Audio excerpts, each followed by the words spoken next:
दोस्तों, कभी सोचा है एक साधारण सी औरत अकेले पूरे गांव की तकदीर बदल सकती है? जहां पहले हर तरफ झगड़े, आलस्य और भूख थी, वहीं अचानक सब कुछ बदलकर एक आदर्श गांव में कैसे बदल जाता है। यह कोई चमत्कार नहीं था, बल्कि हिम्मत, समझदारी और सच्चाई की ताकत थी। आज हम सिद्धार्थ इंस्पायर्ड पर आपको सुनाएंगे एक ऐसी औरत की अनसुनी दास्तान, जिसने अकेले तालाब पर मिट्टी उठाकर एक पूरी पीढ़ी को नया जीवन दिया। यह सिर्फ कहानी नहीं है, बल्कि सबक है कि अगर इरादा साफ हो और दिल में सबके लिए जगह हो, तो सबसे बड़ा बदलाव भी मुमकिन है। तो बने रहिए हमारे साथ, क्योंकि आगे जो आप सुनने वाले हैं वह आपके दिल को छू लेगा और सोचने पर मजबूर कर देगा। पुराने समय में एक विशाल और समृद्ध राज्य था, जिसका नाम था रत्नगिरी। यह राज्य अपनी सुंदरता, शांति और वैभव के लिए दूर दूर तक प्रसिद्ध था। यहाँ के राजा धर्मपाल को लोग न केवल एक महान शासक, बल्कि एक न्यायप्रिय और विद्वान व्यक्ति के रूप में जानते थे। वे हमेशा प्रजा की भलाई सोचते और हर फैसले में धर्म और न्याय को सर्वोपरि रखते। उनका व्यक्तित्व ऐसा था कि हर कोई उन्हें सम्मान की दृष्टि से देखता। लेकिन राजसी वैभव और अपार सुख संपत्ति के बावजूद उनके मन में एक भय हमेशा छिपा रहता था, मृत्यु का भय। धर्मपाल वृद्ध हो चुके थे और धीरे धीरे उनकी सेहत गिरने लगी थी। जब बीमारियां उन्हें घेरने लगीं और वे बिस्तर से उठने लायक न रहे, तो उन्होंने समझ लिया कि अब उनका अंत निकट है। राजमहल का वातावरण शोकपूर्ण हो गया था। वैद्य, हकीम और बड़े बड़े चिकित्सक दरबार में बुलाए गए, लेकिन कोई उनकी बीमारी का इलाज नहीं कर पाया। एक रात गहरी खामोशी में उन्होंने अपने चारों पुत्रों को अपने पास बुलाया। चारों राजकुमार युवावस्था की ओर बढ़ रहे थे और पिता के सामने खड़े होकर उनकी हर बात ध्यान से सुन रहे थे।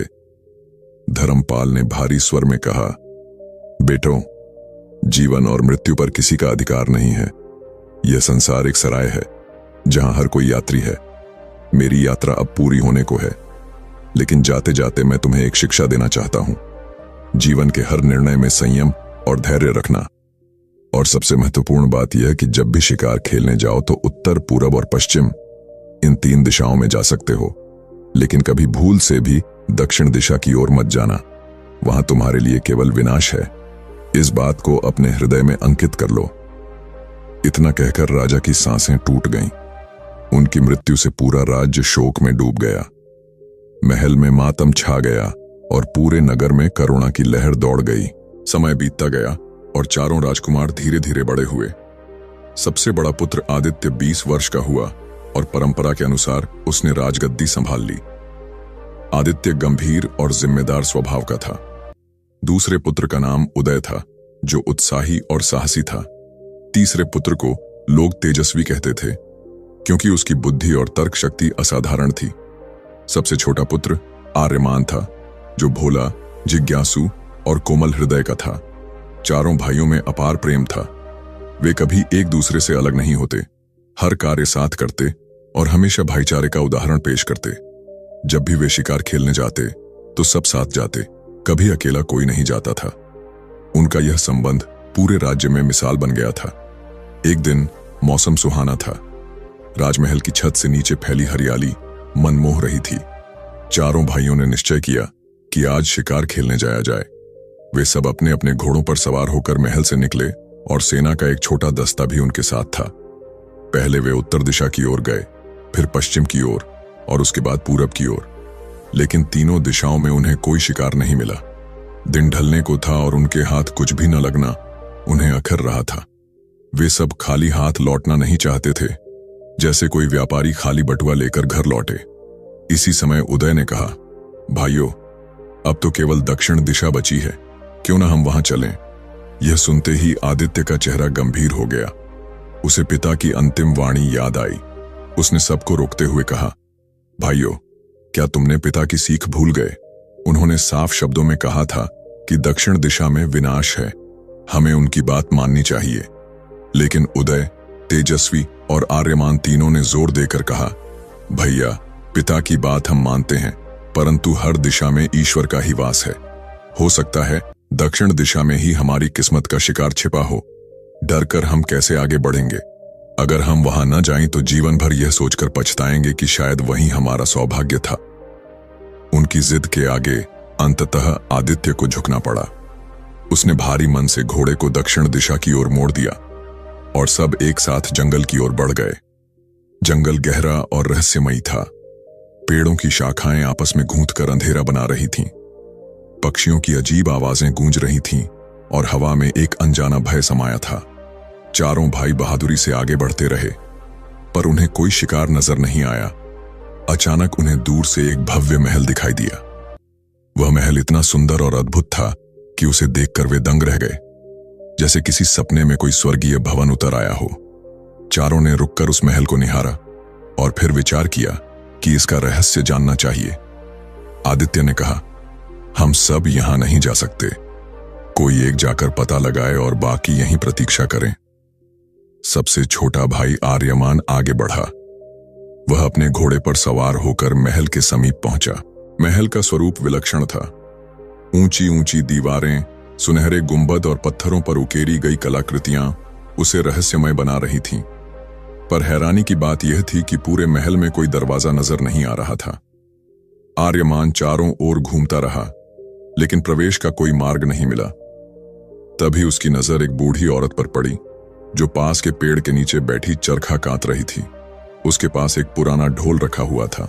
उसका चेहरा झुर्रियों से भरा था और आंखों में थकी हुई चमक थी। आर्यमान ने विनम्रता से पूछा, माई, इस महल का दरवाजा कहां है? मैं भीतर कैसे जाऊं? बुढ़िया मुस्कुराई और बोली, बेटा, ये ढोल यहां रखा है, इसे बजाओ, सब अपने आप स्पष्ट हो जाएगा। आर्यमान ने घोड़ा पास ही बांधा और ढोल पर हाथ मारा। जैसे ही ढोल बजा, अचानक महल की दीवार में एक विशाल द्वार प्रकट हो गया। धीरे धीरे वह दरवाजा खुला और भीतर से रोशनी झलकने लगी। विस्मित आर्यमान भीतर प्रवेश कर गया। जैसे ही उसने अंदर कदम रखा, उसकी आंखें चौंधिया गईं। सामने एक अत्यंत सुंदर स्त्री विराजमान थी। उसका रूप ऐसा था कि कोई भी देखता रह जाए। वह राजकुमारी जैसी लग रही थी। उसके वस्त्र, रेशमी और चमकते हुए आभूषण उसके सौंदर्य को और निखार रहे थे। उसके चेहरे पर मोहक मुस्कान थी। आर्यमान उसे देखते ही मोहित हो गया। वह राजकुमार को देखकर खिलखिलाई और बोली, स्वागत है राजकुमार, मैं तुम्हारी प्रतीक्षा कर रही थी। आर्यमान ने संकोच से पूछा, आप कौन हैं? वह मधुर स्वर में बोली, मैं एक राजकुमारी हूं। मैंने निश्चय किया है कि मैं उसी राजकुमार से विवाह करूंगी जो मेरी पहेली का उत्तर दे सके। लेकिन मेरी एक शर्त है, अगर तुमने पहेली हल कर दी तो मैं तुम्हें अपना जीवन साथी मान लूंगी। अगर नहीं कर पाए तो तुम्हारा सिर मेरी तलवार से कट जाएगा। आर्यमान उसकी सुंदरता में इतना डूब चुका था कि उसने बिना सोचे समझे हामी भर दी। राजकुमारी ने आंखों में चमक लाते हुए कहा, तो सुनो मेरी पहेली। गुल ने मुसब्बर के साथ क्या किया और मुसब्बर ने गुल के साथ क्या किया? आर्यमान ने पहेली पर गहराई से सोचना शुरू किया। उसने हर तरह से दिमाग लगाया, कई तर्क गढ़े, पर कोई उत्तर नहीं सूझा। समय बीतता गया और राजकुमारी की मुस्कान गहरी होती गई। आखिरकार आर्यमान ने हार मान ली। उसने सिर झुका लिया और स्वीकार कर लिया कि वह उत्तर नहीं दे सकता। राजकुमारी ने अपने आसन से उठते हुए तलवार निकाली। उसकी आंखों में क्रूर चमक थी। उसने कहा, मेरी शर्त तुम्हें याद है? और अगले ही क्षण उसने एक ही वार में आर्यमान का सिर धड़ से अलग कर दिया। रक्त से फर्श भीग गया और महल का द्वार फिर से बंद हो गया। बाहर प्रतीक्षा कर रहे तीनों भाई उसकी राह देखते रह गए, पर आर्यमान कभी लौट कर न आया। महल के बाहर इंतजार कर रहे आदित्य, उदय और तेजस्वी बेचैन हो उठे थे। समय बीतता जा रहा था, पर छोटा भाई आर्यमान लौट कर नहीं आया। घोड़ा तो पास में बंधा दिख रहा था, लेकिन उसका कोई पता नहीं था। उदय ने घबराकर कहा, यह कैसे हो सकता है? आर्यमान तो बस भीतर जाकर खबर लेने गया था, अभी तक क्यों नहीं आया? तेजस्वी की आंखों में भी चिंता झलक रही थी। वह बोला, जरूर भीतर कुछ रहस्य छिपा है, हमें सच्चाई जाननी होगी। आदित्य ने हाथ उठाकर दोनों को रोकते हुए कहा, नहीं, हमें सोच समझकर कदम बढ़ाना होगा। पिता की चेतावनी याद करो, दक्षिण दिशा में खतरा है। हम जल्दबाजी करेंगे तो सबका नाश हो जाएगा। लेकिन उदय की बेचैनी बढ़ती जा रही थी। उसने जिद भरे स्वर में कहा, अगर हम डरकर यहीं बैठे रहेंगे तो भाई कभी वापस नहीं आएगा। मैं अभी जाकर पता लगाता हूं। आदित्य ने उसे रोका, लेकिन उदय की जिद के आगे वह हार गया। उदय घोड़े से उतरा और महल की ओर चल पड़ा। उसके कदमों में बेचैनी थी। जैसे ही वह महल के पास पहुंचा, उसने वही दृश्य देखा। आर्यमान का घोड़ा बंधा था और पास के पेड़ के नीचे वही बुढ़िया चरखा कात रही थी। उसका चेहरा निर्विकार था, जैसे उसे सब पता हो। उदय दौड़कर उसके पास पहुंचा और गुस्से में बोला, बुढ़िया, मेरा भाई कहां गया? वह घोड़ा यहां क्यों बंधा है? बुढ़िया ने वही पुरानी मुस्कान दी और ढोल की ओर इशारा करते हुए बोली, बेटा, सच्चाई जाननी है तो इस ढोल को बजाओ, सब अपने आप स्पष्ट हो जाएगा। उदय ने देर न लगाई। उसने ढोल पर प्रहार किया और महल का विशाल द्वार फिर से खुल गया। भीतर से वही सुनहरी रोशनी बाहर फैली। बिना किसी संशय के वह अंदर चला गया। प्रवेश करते ही उसके सामने वही मोहक रानी बैठी थी, जिसके सौंदर्य में कोई भी राजकुमार मोहित हो सकता था। उसकी आंखों में अद्भुत चमक थी, मानो वह शिकार को फंसाने का आनंद ले रही हो। रानी ने मुस्कुराकर कहा, स्वागत है राजकुमार, तुम्हारा इंतजार था। उदय ने सीधे प्रश्न किया, मेरा भाई कहां है? वह जो पहले अंदर आया था। रानी ने हंसते हुए कहा, पहले तुम्हें मेरी शर्त सुननी होगी। मैंने एक पहेली रखी है, जो उसका उत्तर देगा वही मुझे अपना जीवन साथी बना सकता है। लेकिन अगर उत्तर नहीं दे सका तो उसका सिर तलवार से अलग कर दिया जाएगा। उदय ने भीतर एक अजीब घबराहट महसूस की, लेकिन उसके साहसी स्वभाव ने उसे पीछे हटने नहीं दिया। उसने गर्व से कहा, ठीक है, बताओ तुम्हारी पहेली क्या है? रानी ने धीरे से कहा, गुल ने मुसब्बर के साथ क्या किया और मुसब्बर ने गुल के साथ क्या किया? उदय कुछ पल तक उसे देखता रह गया। यह प्रश्न सुनकर उसका मन उलझ गया। उसने दिमाग के हर कोने में खोजा, लेकिन उत्तर कहीं से नहीं मिला। समय बीतता रहा और उसके माथे पर पसीना चमकने लगा। आखिरकार उसने स्वीकार कर लिया कि वह उत्तर नहीं दे सकता। रानी की आंखों में विजयी चमक थी। उसने तलवार निकाली और एक ही वार में उदय का सिर धड़ से अलग कर दिया। रक्त की धार बह निकली और महल का द्वार फिर से बंद हो गया। बाहर आदित्य और तेजस्वी अब और अधिक व्याकुल हो उठे। दो भाई एक के बाद एक लापता हो गए थे। तेजस्वी ने गंभीर स्वर में कहा, भैया, अब तो साफ हो गया कि यह कोई सामान्य स्थान नहीं है। यहां जरूर कोई भयानक रहस्य छिपा है। आदित्य ने कहा, हमें धैर्य से काम लेना चाहिए। अगर हम लापरवाही करेंगे तो तीसरे भाई को भी खो देंगे। लेकिन तेजस्वी, जो अपनी बुद्धिमत्ता और जिज्ञासा के लिए जाना जाता था, यह सहन न कर सका। उसने कहा, अगर मैं भी चुपचाप बैठा रहा तो मेरा मन मुझे कभी माफ नहीं करेगा। मैं स्वयं जाकर देखता हूं। आदित्य ने उसे बहुत रोका, पर तेजस्वी महल की ओर बढ़ गया। महल के पास वही दृश्य दोहराया गया। घोड़े बंधे थे, बुढ़िया चरखा कात रही थी। तेजस्वी ने उससे पूछा, माई, मेरे दोनों भाई कहां हैं? सच सच बताओ। बुढ़िया ने अपनी कमजोर आवाज में कहा, बेटा, ढोल बजाओ, सब पता चल जाएगा। तेजस्वी ने मन ही मन कुछ संदेह किया, पर सच्चाई जानने की इच्छा ने उसे रोकने न दिया। उसने ढोल बजाया और द्वार खुल गया। वह भीतर गया तो सामने वही रानी बैठी थी। उसका सौंदर्य पहले की तरह सम्मोहक था।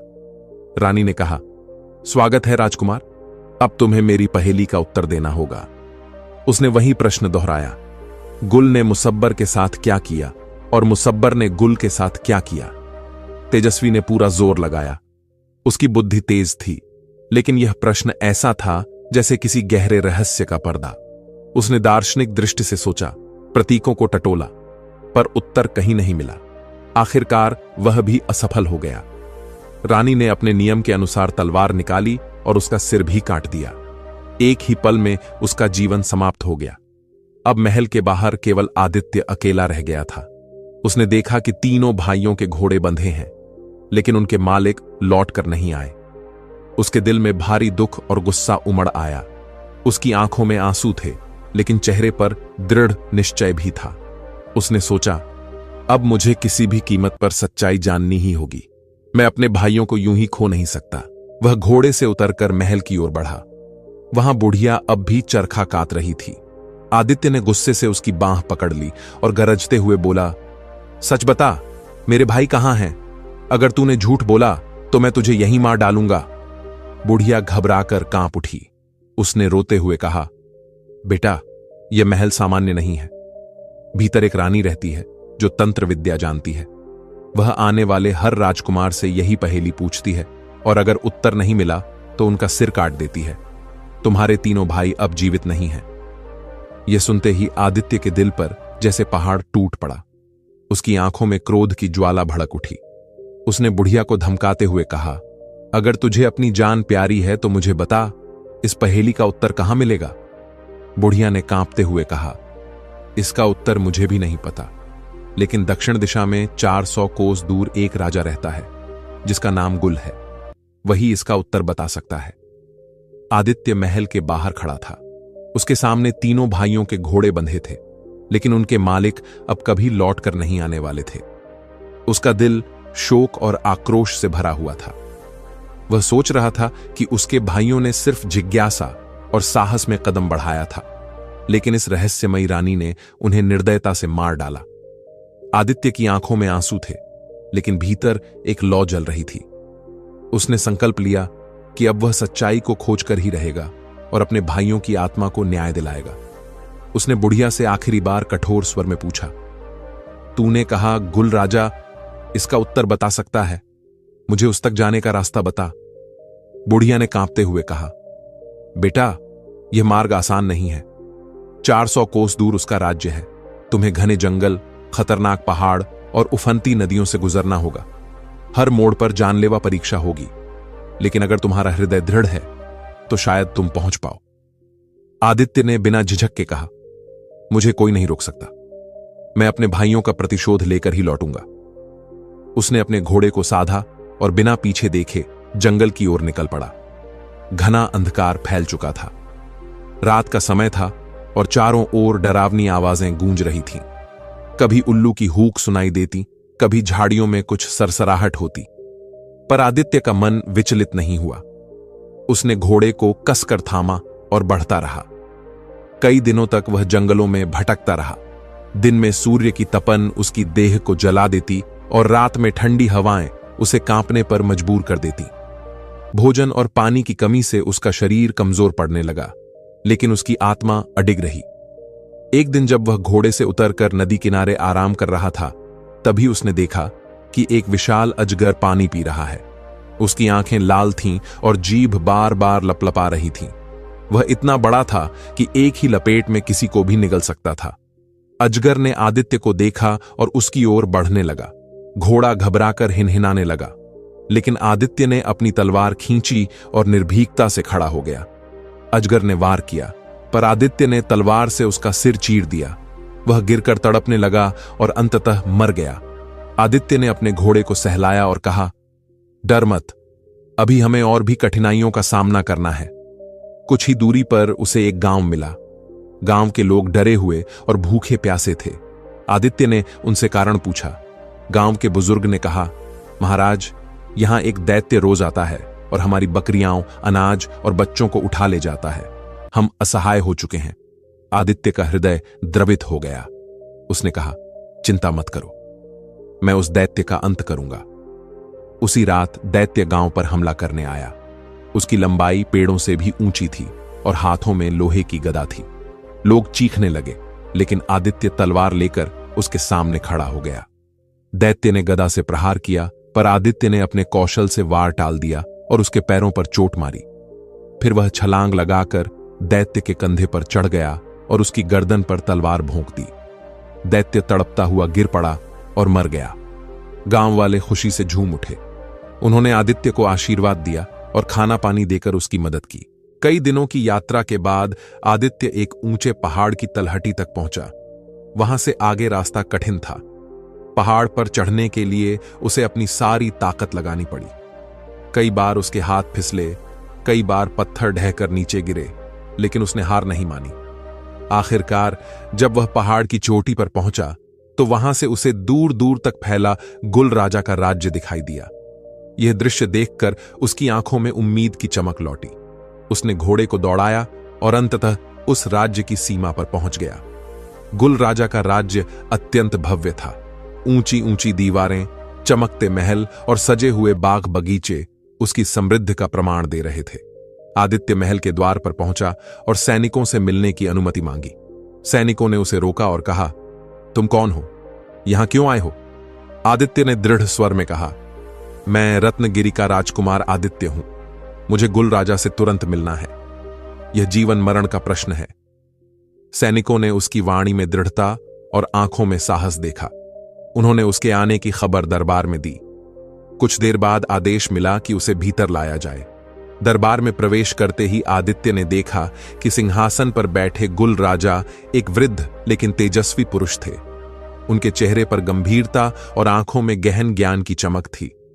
आदित्य ने प्रणाम किया और सारी कथा सुना दी। अपने पिता की चेतावनी, भाइयों की मृत्यु, रानी की पहेली और उसका निर्दयी व्यवहार। वह बोला, महाराज, मैंने सुना है कि इस पहेली का उत्तर केवल आपको पता है। कृपया मुझे इसका रहस्य बताइए ताकि मैं अपने भाइयों का प्रतिशोध ले सकूं।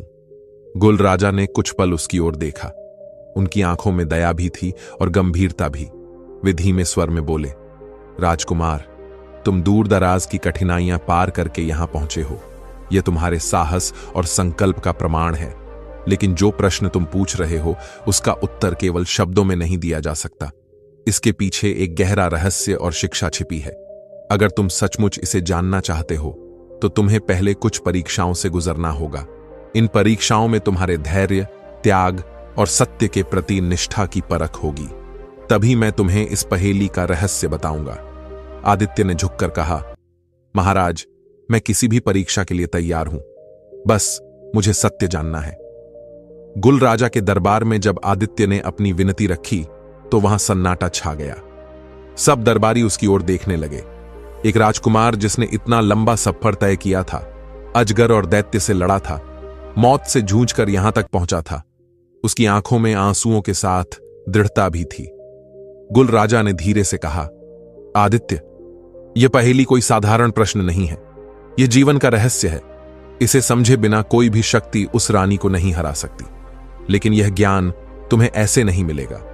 पहले तुम्हें 3 परीक्षाओं से गुजरना होगा। पहली परीक्षा होगी धैर्य की, दूसरी त्याग की और तीसरी सत्य की। अगर तुम इन तीनों में सफल हुए तो मैं तुम्हें पहेली का अर्थ बताऊंगा। आदित्य ने बिना झिझक हामी भर दी। गुल राजा ने इशारा किया और सैनिक उसे एक गुप्त आंगन में ले गए। वहां पहला परीक्षण तैयार था। एक बड़े अखाड़े में आदित्य को बिठा दिया गया और उसके सामने एक विशाल पिंजरा खोला गया। उसमें से भूखा शेर बाहर आया। उसकी आंखों में भूख और गुस्से की ज्वाला थी। चारों ओर लोग चुपचाप देख रहे थे। आदित्य की तलवार पास रखी थी, लेकिन गुल राजा ने कहा, अगर तुम तलवार उठाओगे तो परीक्षा हार जाओगे। तुम्हें केवल धैर्य से इस शेर को जीतना होगा। आदित्य वहीं स्थिर खड़ा रहा। शेर गरजता हुआ उसके चारों ओर घूमता रहा। कई बार झपट्टा मारने की कोशिश करता, लेकिन हर बार आदित्य शांत भाव से खड़ा रहा। उसके दिल में डर जरूर था, पर उसने उसे चेहरे पर आने नहीं दिया। घंटों तक यह खेल चलता रहा और अंत में शेर थक कर चुपचाप लेट गया। दरबारियों ने आश्चर्य से देखा और गुल राजा ने कहा, तुमने पहली परीक्षा पार कर ली, दूसरी परीक्षा त्याग की थी। गुल राजा ने कहा, तुम्हारे सामने सोने चांदी का अंबार रखा जाएगा और एक तरफ एक गरीब परिवार होगा जो भूख से मर रहा है। अगर तुमने धन चुना तो यह परीक्षा विफल हो जाएगी, लेकिन अगर तुमने गरीबों को चुना तो तुम्हारा त्याग साबित होगा। आदित्य को सचमुच दोनों विकल्पों के बीच खड़ा किया गया। चारों ओर चमकते आभूषण और सिक्कों के ढेर लगे थे, जिनसे राज्य का खजाना भर सकता था, और दूसरी ओर एक दयनीय परिवार खड़ा था, मां, बाप और 2 छोटे बच्चे, जिनकी आंखों में आंसू थे। आदित्य के मन में एक पल को द्वंद्व हुआ, लेकिन अगले ही क्षण उसने आभूषणों को ठुकरा दिया और उस परिवार को गले से लगा लिया। उसने कहा, संपत्ति का क्या उपयोग अगर लोग भूखों मरते रहें? मुझे इनकी मुस्कान चाहिए। गुल राजा ने प्रसन्न होकर कहा, तुमने दूसरी परीक्षा भी उत्तीर्ण कर ली। अब तीसरी और सबसे कठिन परीक्षा बची थी, सत्य की। गुल राजा ने कहा, सत्य को पाना सबसे कठिन है, क्योंकि यह मनुष्य को अपने भीतर झांकने पर मजबूर करता है। तुम्हें आज रात इस मंदिर में अकेले रहना होगा। यहां तुम्हारे सामने मायाजाल रचा जाएगा। अगर तुम किसी भी भ्रम में फंसे तो समझो असफल हो गए। केवल वही सफल होगा जो अपने हृदय के भीतर के सत्य को पहचान सके। उस रात आदित्य अकेला मंदिर में बैठा। अचानक वहां उसके पिता धर्मपाल प्रकट हुए। उन्होंने कहा, बेटा लौट आओ, इस मार्ग पर केवल मृत्यु है। मैं तुम्हें आदेश देता हूं कि यहीं रुक जाओ। आदित्य की आंखें छलक पड़ीं। उसने सोचा, क्या सचमुच ये मेरे पिता हैं? फिर उसने गहरी सांस ली और कहा, नहीं, ये मेरे पिता नहीं हो सकते। वे तो अब इस संसार में नहीं रहे। ये सब मायाजाल है। तभी दृश्य बदल गया और उसके सामने उसके तीनों भाई जीवित प्रकट हुए। वे रोते हुए कहने लगे, भैया हमें छोड़कर मत जाओ, हम यहीं तुम्हारे साथ हैं। आदित्य का मन विचलित हुआ, लेकिन उसने खुद को संभाला और कहा, नहीं, यह भी छल है। मेरे भाई अब जीवित नहीं हैं। मुझे सच्चाई की राह पर चलना है। ये कहते ही सारे भ्रम टूट गए और मंदिर का वातावरण प्रकाश से भर गया। गुल राजा स्वयं प्रकट हुए और बोले, तुमने तीसरी और अंतिम परीक्षा भी पार कर ली। अब मैं तुम्हें वह उत्तर बताता हूं जिसकी खोज में तुम यहां तक आए हो। गुल राजा ने आदित्य को अपने पास बिठाया और गंभीर स्वर में बोले, गुल और मुसब्बर असल में प्रतीक हैं। गुल यानी गुलाब, सुंदरता और कोमलता का प्रतीक। मुसब्बर यानी एलोवेरा, कड़वाहट और औषधि का प्रतीक। पहेली का अर्थ है कि सुंदरता और कड़वाहट जब मिलते हैं तो एक दूसरे को सहते हैं। गुलाब कांटों के साथ भी खिलता है और मुसब्बर अपनी कड़वाहट में भी औषधि देता है। जीवन का सत्य यही है कि सुंदरता और कठिनाई, सुख और दुख दोनों एक दूसरे के साथ चलते हैं। जिसने इस सत्य को पहचान लिया वही असली जीवन को समझ पाता है। आदित्य ने यह सुनते ही गहरा नमन किया। उसे लगा जैसे उसकी आत्मा पर से अज्ञान का पर्दा हट गया हो। अब वह जान चुका था कि यही वह उत्तर है जिसे लेकर वह रानी के पास लौटेगा। गुल राजा ने कहा, अब तुम तैयार हो। यह उत्तर लेकर उस रानी के पास जाओ और अपने भाइयों का प्रतिशोध लो। आदित्य ने आशीर्वाद लेकर यात्रा शुरू की और वापस उसी महल में पहुंचा। जैसे ही उसने ढोल बजाया, द्वार खुला और रानी सामने प्रकट हुई। उसके चेहरे पर वही मोहक मुस्कान थी। उसने कहा, स्वागत है राजकुमार। तुम्हारे 3 भाई यहां मारे गए। अब तुम्हारी बारी है। पहले मेरी शर्त सुन लो। अगर मेरी पहेली का उत्तर दे पाए तो मैं तुम्हें पति स्वीकार कर लूंगी, वरना तुम्हारा सिर भी धड़ से अलग कर दूंगी। आदित्य ने शांत स्वर में कहा, पूछो। रानी ने वही प्रश्न दोहराया। गुल ने मुसब्बर के साथ क्या किया और मुसब्बर ने गुल के साथ क्या किया? महल का वातावरण स्तब्ध हो गया। आदित्य ने गंभीर स्वर में उत्तर दिया, गुल ने मुसब्बर की कड़वाहट को सहा और मुसब्बर ने गुल की सुंदरता को। दोनों ने एक दूसरे की प्रकृति को स्वीकार किया। यही जीवन का सत्य है। रानी का चेहरा सुन्न पड़ गया। उसकी आंखों में हैरानी थी, जैसे उसने कभी सोचा न हो कि कोई इसका उत्तर दे सकेगा।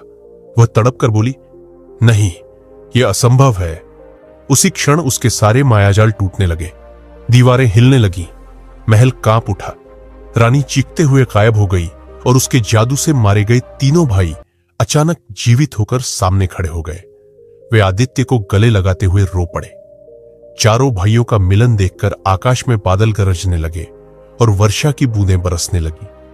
ऐसा लग रहा था जैसे स्वयं प्रकृति उनकी जीत का उत्सव मना रही हो। आदित्य ने भाइयों से कहा, यह हमारी एकता और सत्य की शक्ति है जिसने हमें बचाया। वे सब घोड़ों पर सवार होकर रत्नगिरी लौटे। महल में उनका भव्य स्वागत हुआ। लोग खुशी से नाच उठे।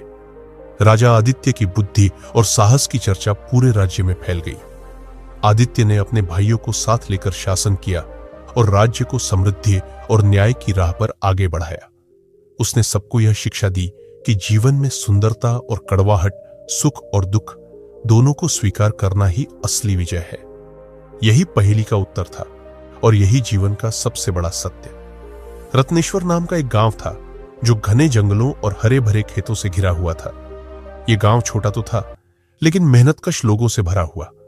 यहां एक लोहार रहता था जिसका नाम जोरावर था। उसका शरीर चौड़ा और बाजुओं में गजब की ताकत थी। जब वह लोहे पर हथौड़ा चलाता तो उसकी गूंज पूरे गांव में सुनाई देती। लोग कहा करते थे कि जोरावर का शरीर जैसे आग और इस्पात से बना हो, लेकिन उसकी ताकत से भी बड़ी चीज थी उसका हृदय।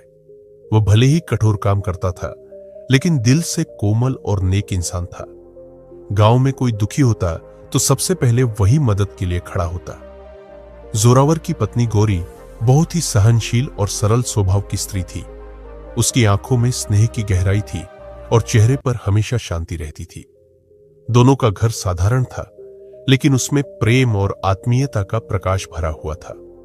वर्षों की प्रतीक्षा के बाद उनके घर एक बेटे का जन्म हुआ। बच्चे के जन्म के समय आकाश में बादल गरज रहे थे और बिजली चमक रही थी।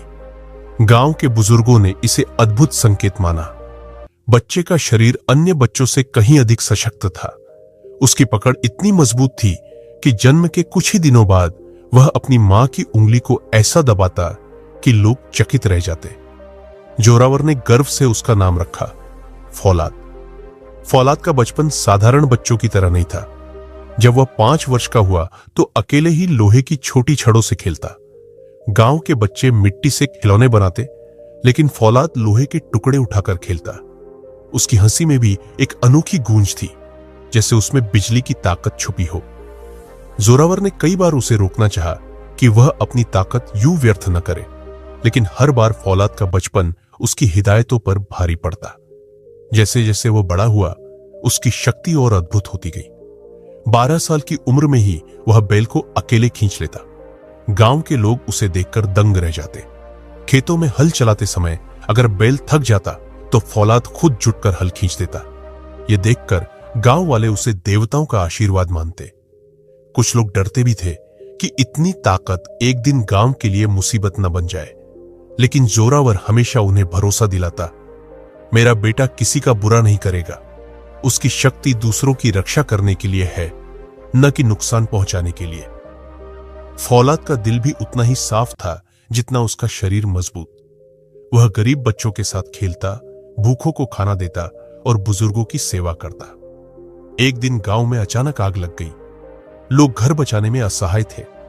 फौलाद ने अकेले ही जलते घरों के दरवाजे तोड़कर अंदर फंसे बच्चों को बाहर निकाला।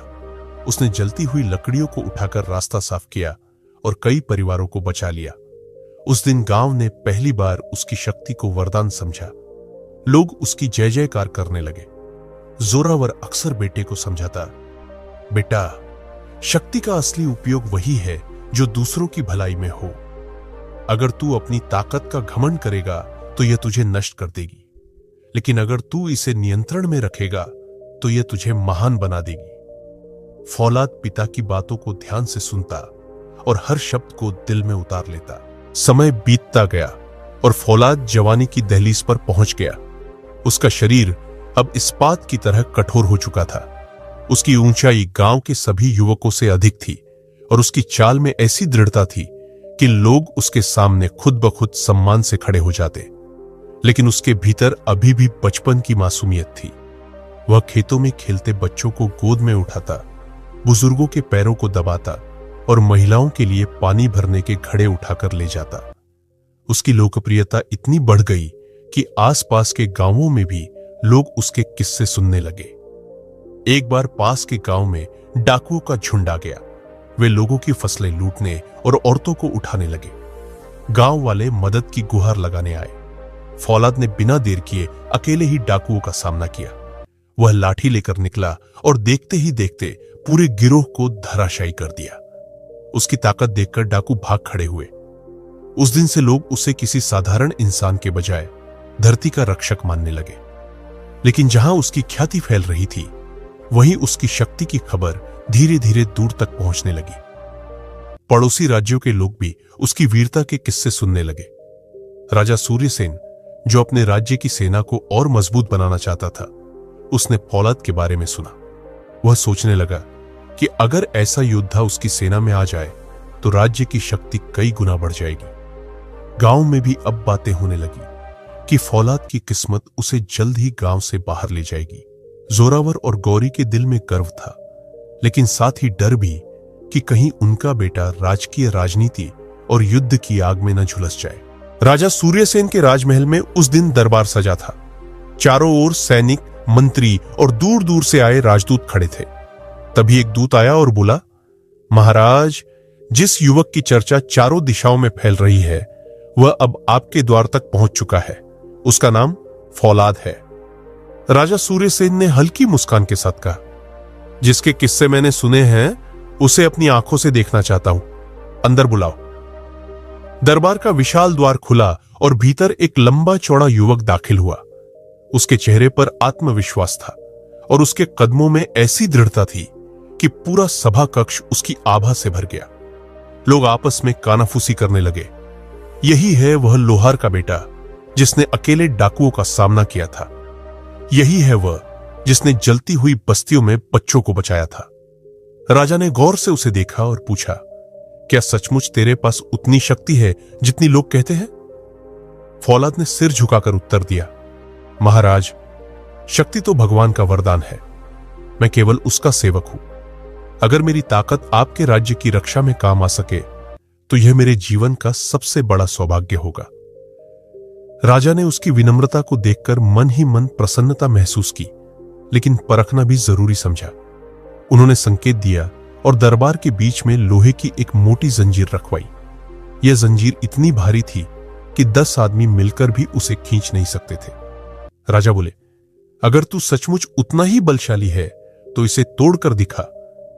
फौलाद शांत भाव से आगे बढ़ा, जंजीर को दोनों हाथों से थामा और एक ही झटके में खींचकर तोड़ डाला। जंजीर के टुकड़े जमीन पर गिरे और पूरा दरबार गूंज उठा। लोग चकित होकर उसकी ओर देखने लगे। राजा ने अगली परीक्षा ली। उन्होंने 50 सैनिकों को आदेश दिया कि सब मिलकर फौलाद को पकड़े। सैनिक आगे बढ़े, पर फौलाद ने अपने अद्भुत बल और फुर्ती से सबको धूल चटा दी। कोई उसके पास टिक ही नहीं पाया। राजा ने देखा कि वह केवल बलवान ही नहीं बल्कि युद्ध कौशल में भी निपुण है।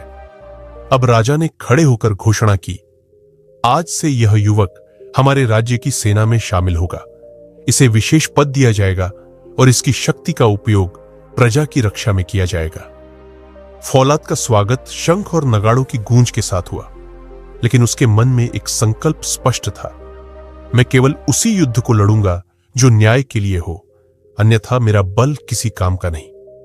यह विचार उसे साधारण योद्धाओं से अलग करता था। दिन बीतते गए और फौलाद की वीरता की कहानियां बढ़ती चली गई। हर युद्ध में उसने सेना को विजय दिलाई, चाहे वह सीमा पर दुश्मनों का हमला हो या भीतर बगावत करने वाले सामंत। हर जगह उसका नाम गूंजने लगा। लोग कहते कि जहां फौलाद होता वहां दुश्मन का साहस टूट जाता। उसकी उपस्थिति ही सेना के लिए ढाल बन जाती।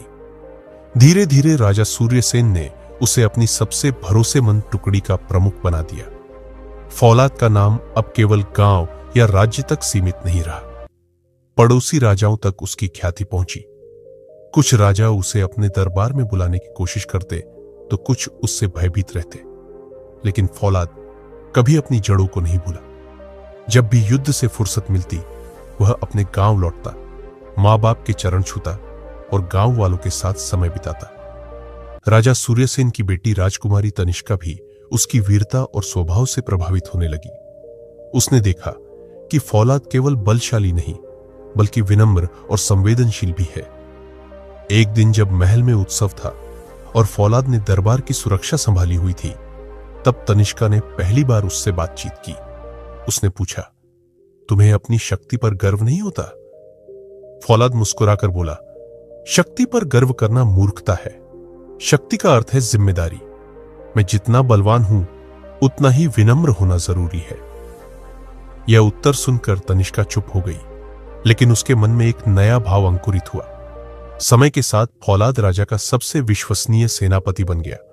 उसकी बहादुरी ने उसे महलों और राजसी गलियारों का परिचित चेहरा बना दिया, लेकिन साथ ही राजनीति की आंच भी उसके जीवन को छूने लगी। कई दरबारी उससे जलने लगे। वे सोचते, लोहार का बेटा आज राजमहल का सबसे शक्तिशाली आदमी बन गया है। अगर इसी तरह चलता रहा तो एक दिन यह राजा का उत्तराधिकारी भी बन सकता है। फौलाद इन सब षड्यंत्रों से अनजान अपने कर्तव्यों में डटा रहा। वह जानता था कि जितनी ऊंचाई उसे मिली है उतना ही जरूरी है कि वह अपने पिता की सीख को याद रखे। शक्ति का उपयोग हमेशा भलाई के लिए, लेकिन नियति उसकी जिंदगी को अब एक नए मोड़ पर ले जाने वाली थी। राजमहल में धीरे धीरे एक नई हलचल उठने लगी थी। राजा सूर्यसेन अब बूढ़े हो रहे थे और उन्हें अपने उत्तराधिकारी की चिंता सताने लगी थी। उनके पास कोई बेटा नहीं था, केवल एक ही बेटी तनिष्का थी। राजा को यह महसूस हुआ कि अगर वह तनिष्का की शादी किसी योग्य पुरुष से करेंगे तो वह राज्य की स्थिरता सुनिश्चित कर पाएंगे। लेकिन उनके सामने सबसे बड़ी समस्या यह थी कि कौन होगा वह योग्य पुरुष। दरबार में कई राजकुमार आए, लेकिन राजा ने देखा कि उनमें से कोई भी उस स्तर का नहीं है जिसकी उनके विशाल साम्राज्य को जरूरत थी। तभी उनकी नजर फौलाद पर पड़ी। राजा ने तनिष्का से कहा, बेटी, मैंने तुझसे हमेशा सच साझा किया है। अब मैं तुझसे यह भी पूछना चाहता हूं, तू किसे अपना जीवन साथी मान सकती है? तनिष्का ने कुछ पल चुप रहकर धीरे से कहा, पिताजी, अगर आप अनुमति दे तो मैं कह सकती हूं कि फौलाद जैसा वीर, विनम्र और न्यायप्रिय पुरुष और कोई नहीं। मेरी आंखें उसकी शक्ति से अधिक उसके हृदय की सच्चाई देखती हैं। यह सुनकर राजा सूर्यसेन के मन का बोझ हल्का हुआ। उन्होंने उसी समय दरबार में घोषणा की कि राजकुमारी तनिष्का का विवाह सेनापति फौलाद से होगा। जब यह खबर फैली तो दरबार में हलचल मच गई। कुछ लोग प्रसन्न हुए कि एक योग्य योद्धा को उसका स्थान मिला, लेकिन कुछ दरबारी ईर्ष्या से भर गए। वे बुदबुदाने लगे, लोहार का बेटा अब राजकुमारी का पति बनेगा, कल को यह राजा भी बन जाएगा। पर राजा का आदेश अंतिम था और किसी को विरोध करने की हिम्मत नहीं हुई। शादी का दिन आया। महल को फूलों और दीपों से सजाया गया। पूरा राज्य उत्सव में डूब गया। जब फौलाद ने राजकुमारी तनिष्का का हाथ थामा तो ऐसा लगा मानो दो दुनियाएं एक हो गई हो, एक योद्धा की सादगी और एक राजकुमारी की गरिमा। उस विवाह में लोग केवल जोड़े की नहीं बल्कि राज्य की नई दिशा की झलक देख रहे थे। विवाह के बाद भी फौलाद वही रहा। उसने अपने नए पद और सम्मान को कभी अपने सिर पर नहीं चढ़ने दिया। वह अब भी सैनिकों के बीच साधारण वस्त्र पहनकर बैठता, उनके साथ भोजन करता और उनके साथ युद्ध की तैयारी करता। धीरे धीरे उसके न्यायप्रिय स्वभाव ने उसे न केवल सैनिकों का बल्कि पूरे राज्य का चहेता बना दिया। समय बीतता गया और राजा सूर्यसेन की आयु ढलती चली गई। एक दिन उन्होंने दरबार में घोषणा की, अब मैं वृद्ध हो चुका हूं। मेरे बाद यह राज्य फौलाद और तनिष्का को सौंपता हूं। यह वही शक्ति और वही करुणा है जो इस साम्राज्य को नई ऊंचाइयों तक ले जाएगी। इस घोषणा के बाद फौलाद आधिकारिक रूप से राजा घोषित कर दिया गया। फौलाद ने राजा बनते ही राज्य में न्याय और समृद्धि की नीतियां लागू की। उसने करों को हल्का किया, किसानों के लिए नई नहरें खुदवाईं और सैनिकों को बेहतर सुविधाएं दी। उसकी सोच हमेशा यही थी कि राजा का काम केवल महल में बैठकर शासन करना नहीं बल्कि अपने लोगों के बीच जाकर उनकी समस्याएं समझना है। कुछ वर्षों बाद तनिष्का ने एक पुत्र को जन्म दिया। महल में उल्लास की लहर दौड़ गई। बच्चे का नाम रखा गया वीर सिंह। इस नाम के साथ ही सभी ने कहा कि यह बच्चा भी अपने पिता की तरह महान योद्धा बनेगा। वीर सिंह का बचपन राजमहल की सुरक्षा में बीता, लेकिन फौलाद ने कभी उसे रेशमी पर्दों के पीछे नहीं छुपाया। वह उसे आम लोगों के बीच ले जाता, खेतों में ले जाता और सिखाता।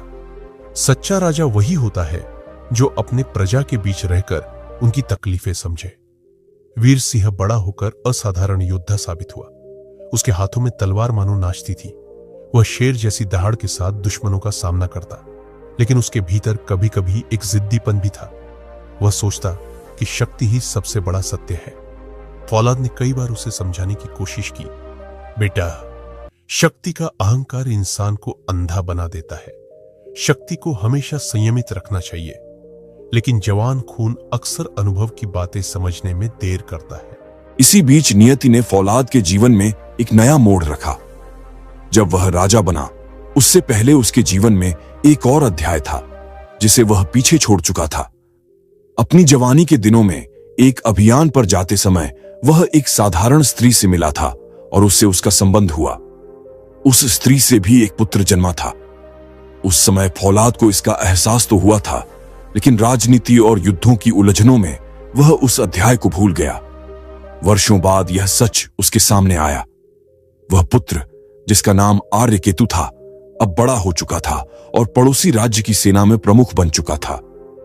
उसे यह नहीं पता था कि उसका पिता कौन है, लेकिन वह अपनी बहादुरी और महत्वाकांक्षा के कारण तेजी से ऊंचाइयां छू रहा था।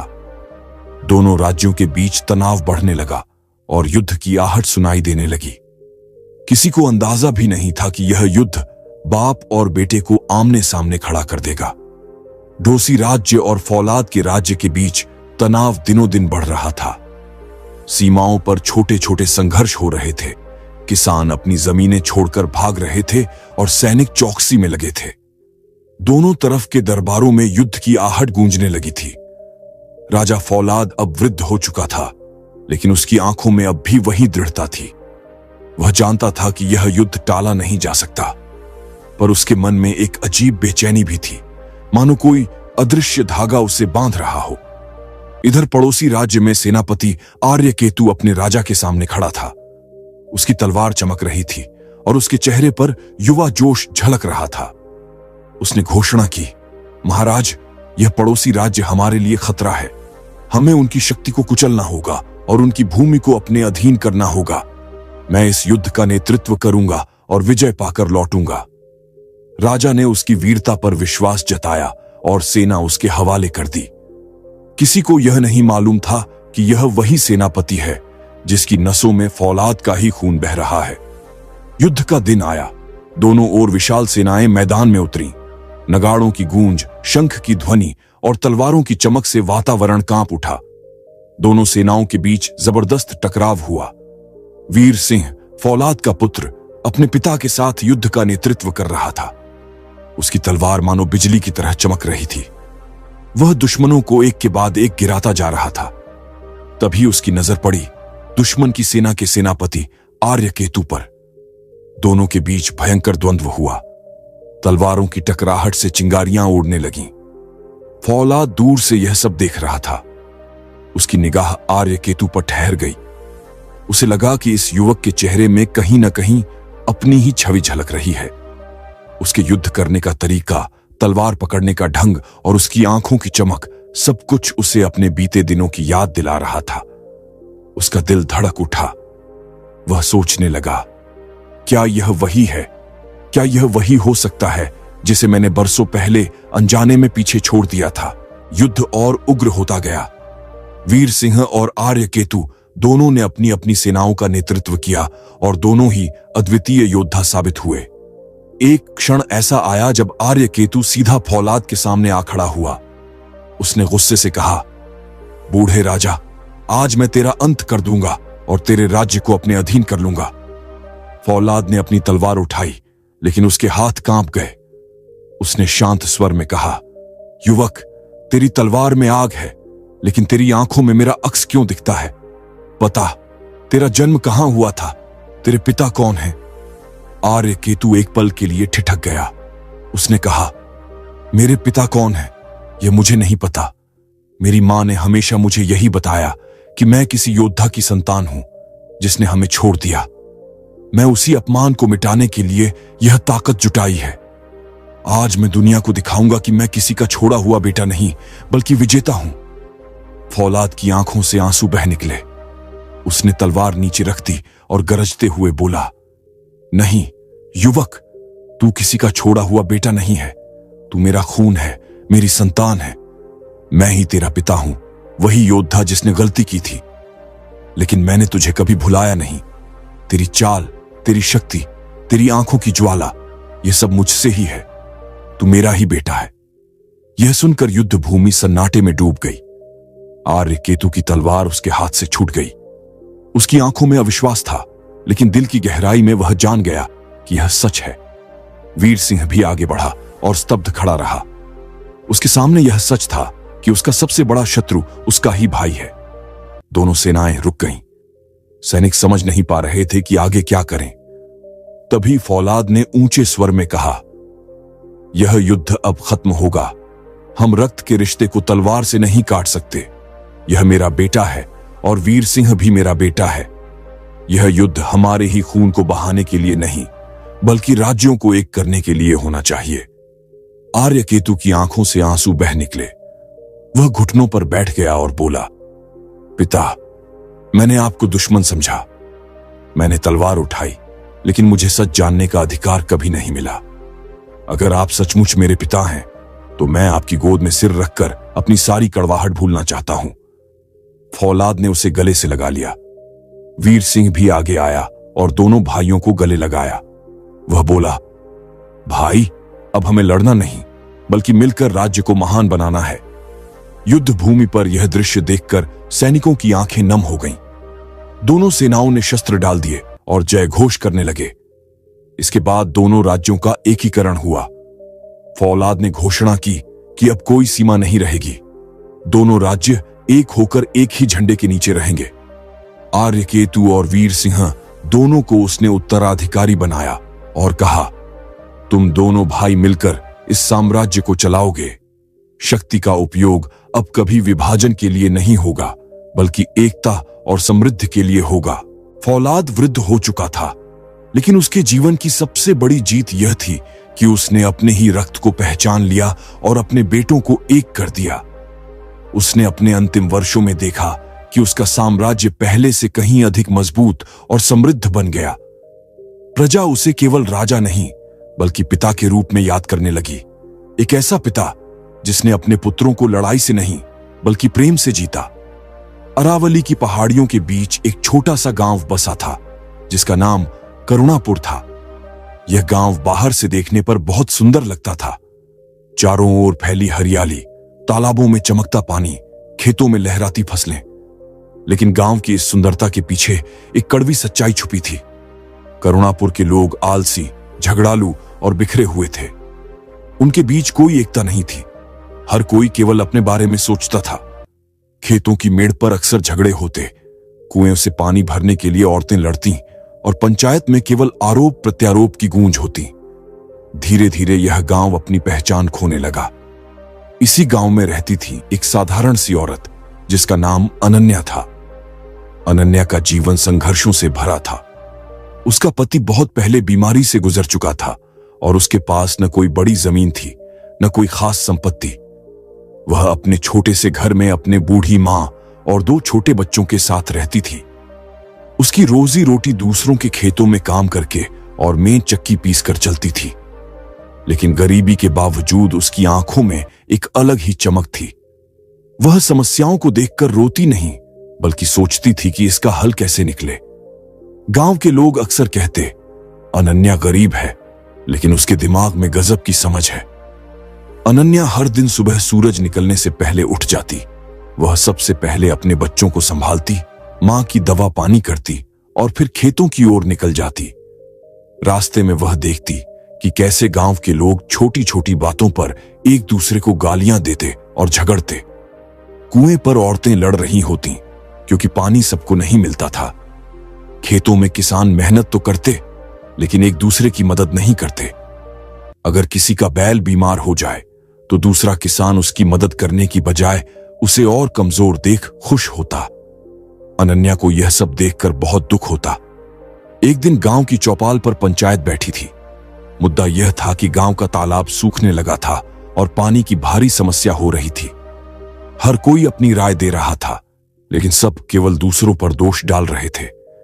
कोई कहता कि किसान पानी बर्बाद करते हैं, कोई कहता कि औरतें जरूरत से ज्यादा पानी लेती हैं। अंत में पंचायत बिना किसी निर्णय के खत्म हो गई।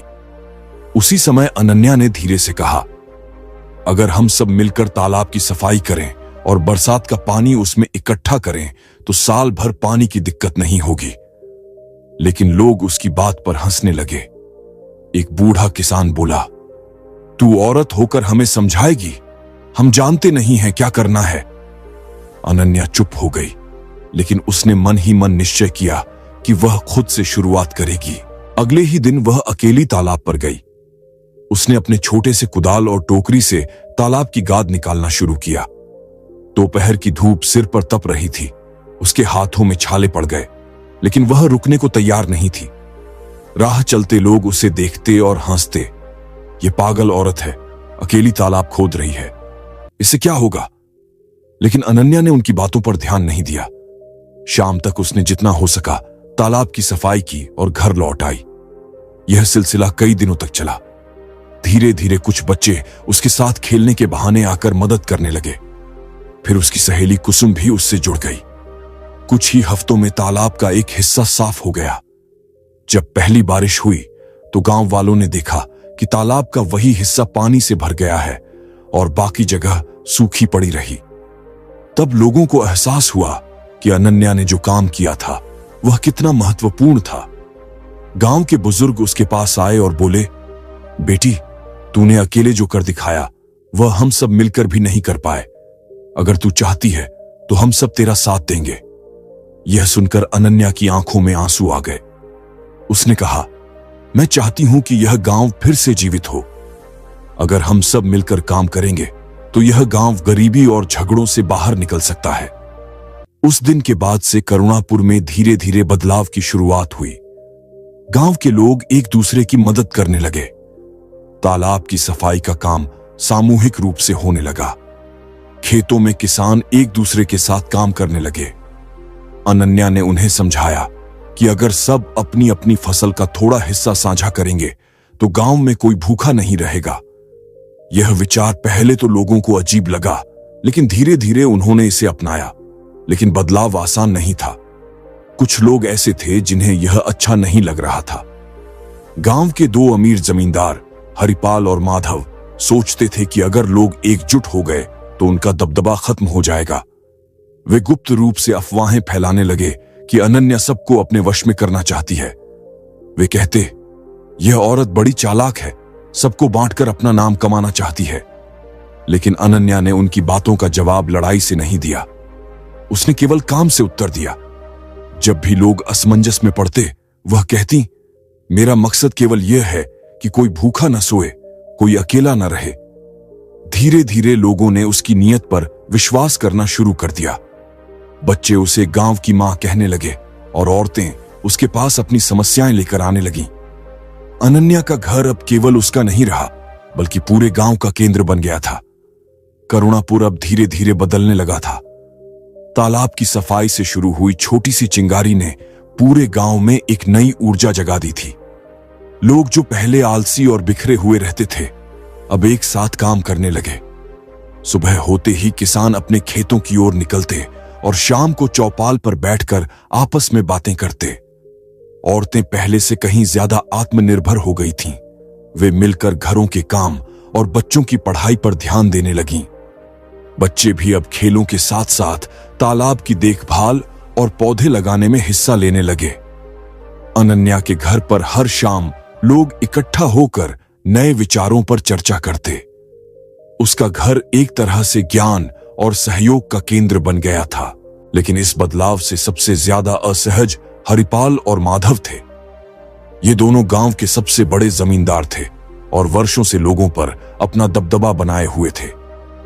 जब भी गांव में कोई विवाद होता तो लोग उनके दरवाजे पर न्याय मांगने जाते और वे अपने हिसाब से फैसले सुनाते।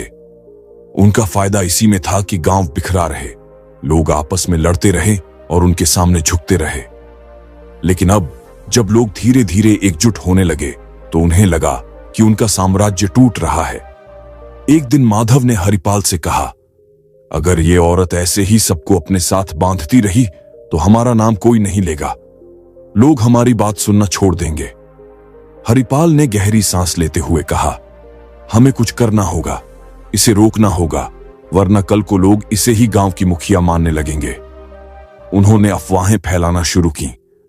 गांव में कुछ लोगों से कहने लगे कि अनन्या सबको अपनी बातों से फुसलाकर अपनी ताकत बढ़ा रही है। कुछ औरतों से उन्होंने कहा, कल को ये तुम्हारे घरों में दखल देने लगेगी, तुम्हारे बच्चों को भी अपने हिसाब से चलाएगी। वे जानबूझकर चौपाल में जाकर सवाल उठाते, किसने उसे चुना है गांव की नेता बनने के लिए? शुरुआत में इन अफवाहों का असर हुआ। कुछ लोग सचमुच सोचने लगे कि कहीं अनन्या सचमुच उन्हें अपने वश में तो नहीं कर रही। लेकिन अनन्या ने कभी इन बातों का सीधा जवाब नहीं दिया। वह बस अपने काम में लगी रही। जब तालाब में भरपूर पानी इकट्ठा हुआ और पूरे गांव ने उसका उपयोग किया, तब लोगों ने देखा कि यह उसका स्वार्थ नहीं बल्कि सबके भले की सोच है। जब गांव के खेतों में नई फसलें लहलहाईं और हर घर में अनाज का भंडार हुआ, तब लोगों ने जाना कि अनन्या का रास्ता सही है। एक दिन गांव की चौपाल में बड़ा विवाद हुआ।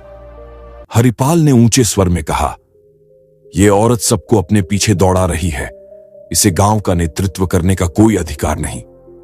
हम पुरुष बैठे हैं यहां और तुम सब एक औरत की बातों में बह रहे हो। चौपाल में सन्नाटा छा गया। सभी निगाहें अनन्या की ओर थीं।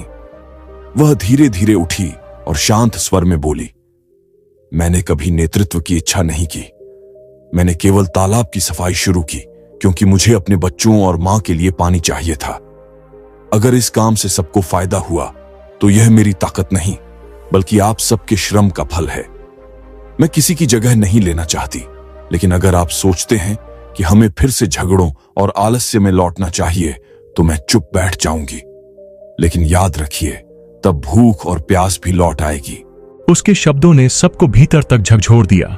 गांव के बुजुर्ग खड़े होकर बोले, हरिपाल माधव, यह औरत अपने स्वार्थ के लिए नहीं बल्कि गांव के लिए काम कर रही है। अगर हमें जीना है तो हमें इसके साथ चलना होगा। पूरा गांव अनन्या के पक्ष में खड़ा हो गया। हरिपाल और माधव को चुपचाप चौपाल छोड़नी पड़ी। अनन्या ने इस जीत का घमंड नहीं किया। उसने तुरंत गांव वालों से कहा, आज हमने तालाब की सफाई से शुरुआत की, लेकिन अब हमें और आगे बढ़ना होगा। हमें अपने बच्चों को पढ़ाना होगा ताकि वे हमारे जैसे अंधेरे में न जिएं। हमें अपने खेतों को और उपजाऊ बनाना होगा ताकि कभी अकाल ना आए, और हमें एक दूसरे के दुख दर्द में साथ देना होगा ताकि कोई अकेला महसूस ना करे। उसकी बातों ने गांव में एक नई लहर पैदा कर दी। लोग शिक्षा की ओर ध्यान देने लगे। अनन्या ने अपने घर के बरामदे में बच्चों को पढ़ाना शुरू किया। धीरे धीरे गांव की औरतें भी वहां बैठने लगीं और अक्षर सीखने लगीं। किसानों ने मिलकर बीज और उपकरण बांटने की व्यवस्था की, और सबसे बड़ी बात, लोग अब एक दूसरे के लिए खड़े होने लगे। अगर किसी के घर बीमारी आती तो पूरा गांव मदद करता। अगर किसी के खेत में आग लगती तो सब मिलकर बुझाते। पर हरिपाल और माधव अब भी चुप नहीं बैठे। उन्होंने बाहर से कुछ लोगों को बुलाया जो गांव में आकर कहने लगे कि अनन्या का असर अच्छा नहीं है। वे कहते, औरतें अब अपने घरों को छोड़कर बाहर काम करने लगी हैं। इससे घर बिगड़ेंगे, संस्कार टूटेंगे। यह सुनकर कई लोग उलझ गए, लेकिन अनन्या ने फिर से अपने कर्म से उत्तर दिया। उसने दिखाया कि औरतों के पढ़ने लिखने से उनके घर और मजबूत हो रहे हैं, बच्चे साफ सुथरे रह रहे हैं, परिवारों में समझदारी बढ़ रही है। धीरे धीरे लोग इन झूठी बातों को अनदेखा करने लगे। गांव का रूपांतरण अब और तेजी से होने लगा। खेतों में नई किस्म की फसलें बोई जाने लगीं। तालाब के चारों ओर पेड़ लगाए गए। शिक्षा की मशाल जल उठी। लोग बाहर से आने वालों को गर्व से बताते, यह करुणापुर है, जहां अब कोई भूखा नहीं सोता और कोई अकेला नहीं रहता। करुणापुर अब आसपास के गांवों के लिए मिसाल बनने लगा था। लोग दूर दूर से आने लगे थे ताकि देख सकें कि कैसे एक छोटा सा गांव अपनी तकदीर बदल चुका है। कभी आलस्य और झगड़ों में डूबे रहने वाले गांव वाले अब मेहनती और एकजुट हो गए थे। खेतों में नई तकनीकें अपनाई जा रही थीं। तालाब हमेशा भरा रहता था और बच्चों की पढ़ाई अब नियमित हो रही थी। गांव का हर कोना एक नई ऊर्जा से भरा था। लेकिन जहां रोशनी फैलती है वहां अंधेरा भी और गहरा हो जाता है। हरिपाल और माधव अपनी हार पचा नहीं पा रहे थे। उन्हें लगता था कि अनन्या ने उनका वर्चस्व पूरी तरह तोड़ दिया है। लोग अब उनकी बात पर ध्यान नहीं देते, उनके फैसले नहीं मानते। एक दिन माधव ने हरिपाल से कहा, अगर यह औरत ऐसे ही चलती रही तो हमारा नाम कोई नहीं लेगा। कल को यह बाहर वालों तक पहुंच जाएगी और हमारी जमीन भी खतरे में पड़ जाएगी। हरिपाल ने गुस्से से मुट्ठी भींची और कहा, तो अब हमें छोटा खेल छोड़कर बड़ा कदम उठाना होगा। अगर इसे रोकना है तो इसकी इज्जत मिट्टी में मिलानी होगी। कुछ ही दिनों बाद गांव में एक अफवाह फैलने लगी। लोग कहने लगे कि अनन्या का काम भले ही अच्छा दिखता हो, लेकिन उसके पीछे उसका स्वार्थ छुपा है। कोई कहता कि वह अपनी बेटी की शादी अमीर घराने में करना चाहती है, इसलिए अपनी छवि बना रही है। कोई कहता कि बाहर से लोग आते हैं तो वह उनके सामने खुद को गांव की नेता बताती है।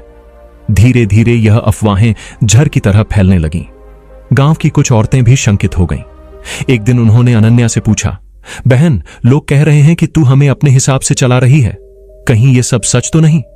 अनन्या ने शांत स्वर में कहा, अगर मैं तुम्हें अपने हिसाब से चलाना चाहती तो क्या मैं अकेले तालाब पर मिट्टी खोदती? क्या मैं अपने बच्चों को भूखा रखकर तुम्हारे बच्चों को पढ़ाती?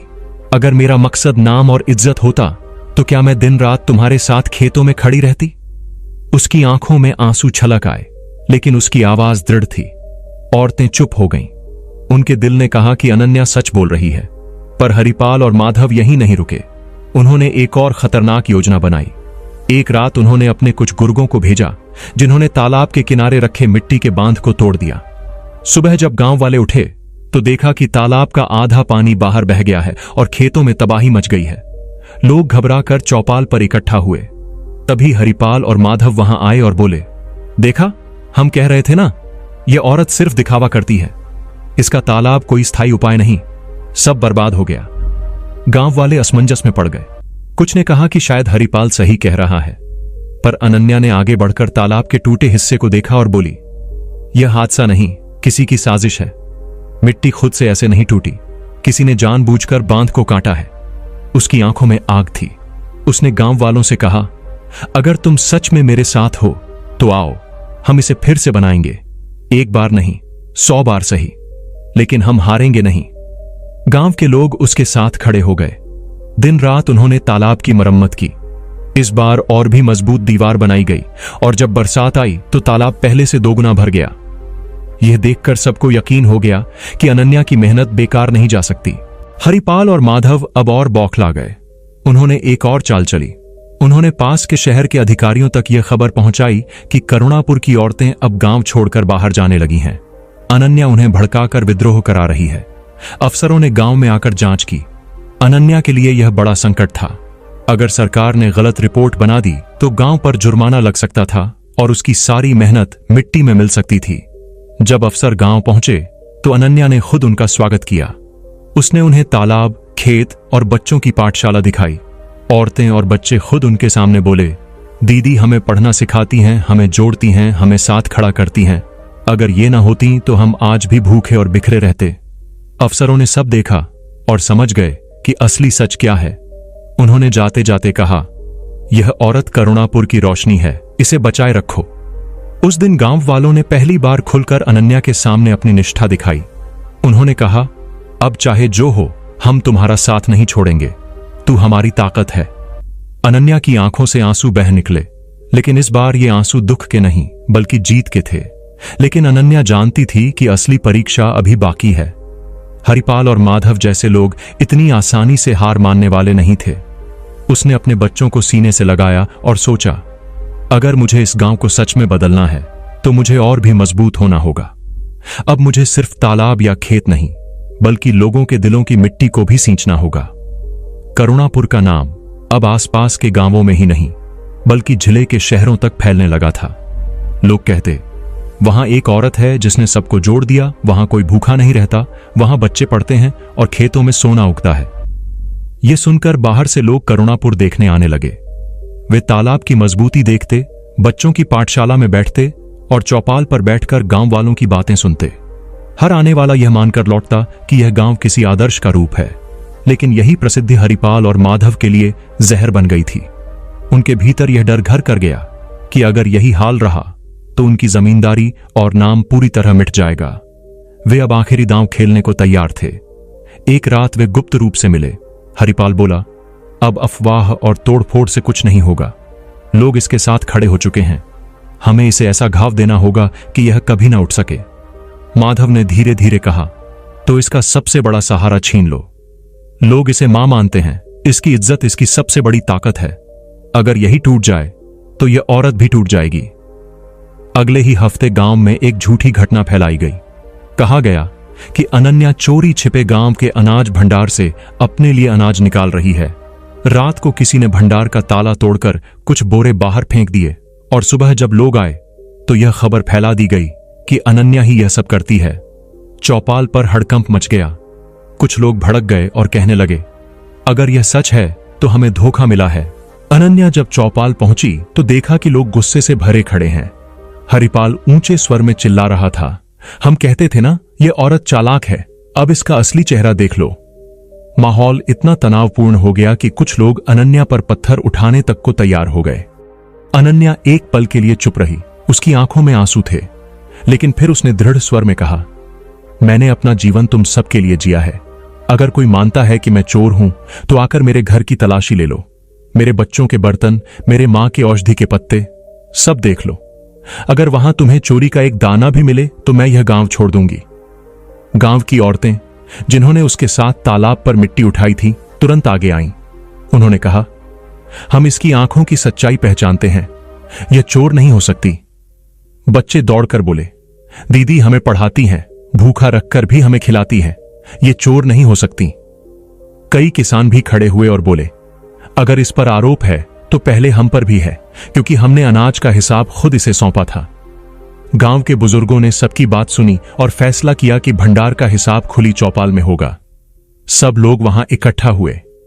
अनाज के बोरे गिने गए और पाया गया कि भंडार का कोई भी हिस्सा गायब नहीं था।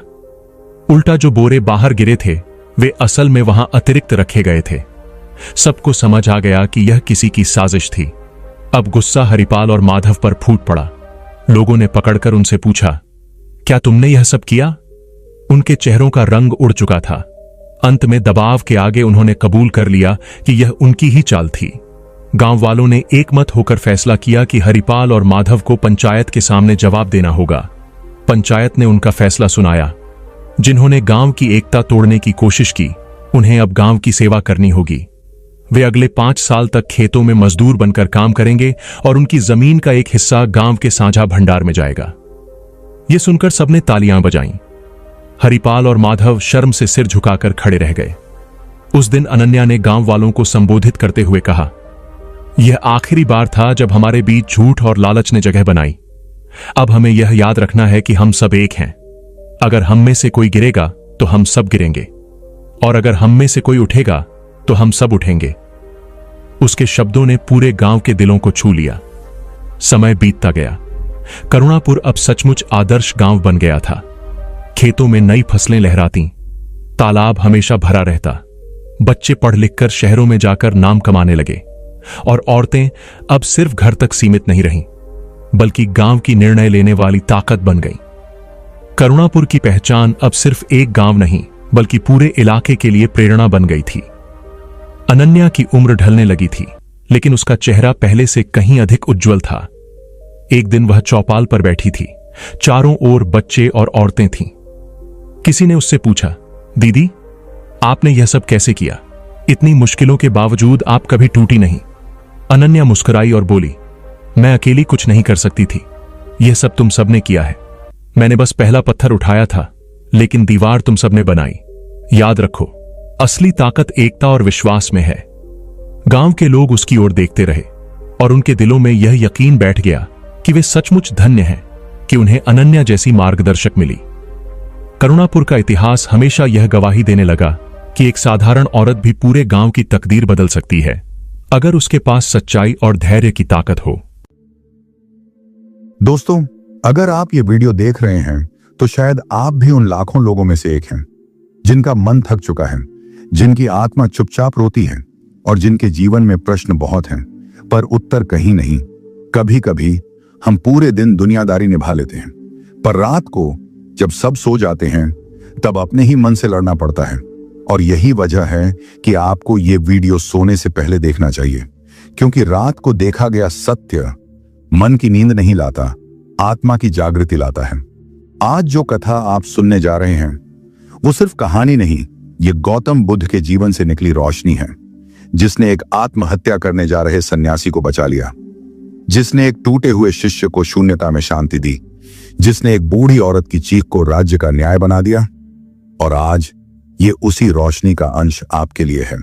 मैं भगवान बुद्ध से हाथ जोड़कर प्रार्थना करता हूं कि जो भी इस वीडियो को पूरा देखेगा और हमारे चैनल को लाइक और सब्सक्राइब करेगा, उसका जीवन धन्य हो जाए, उसके दुख जल जाएं और उसके घर में हमेशा सुख, शांति और समाधान बना रहे। तो चलिए आंखें बंद कीजिए और इस कहानी को एक ध्यान की तरह सुनिए, क्योंकि आपके जीवन की हर परेशानी का समाधान इसी वीडियो में छुपा है। घना जंगल चारों ओर फैला हुआ था।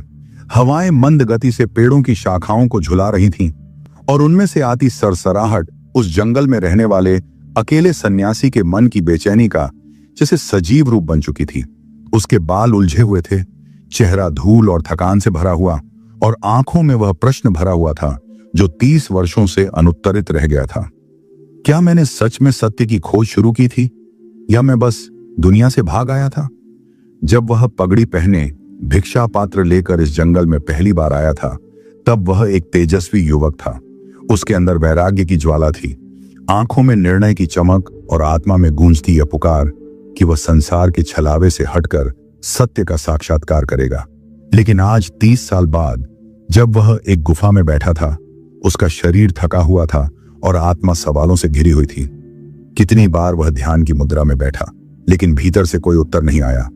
कितनी बार उसने ब्रह्म मुहूर्त में उठकर साधना की, लेकिन कामनाएं उसके मन में छिपी हुई छाया बनकर हमेशा लौट आती।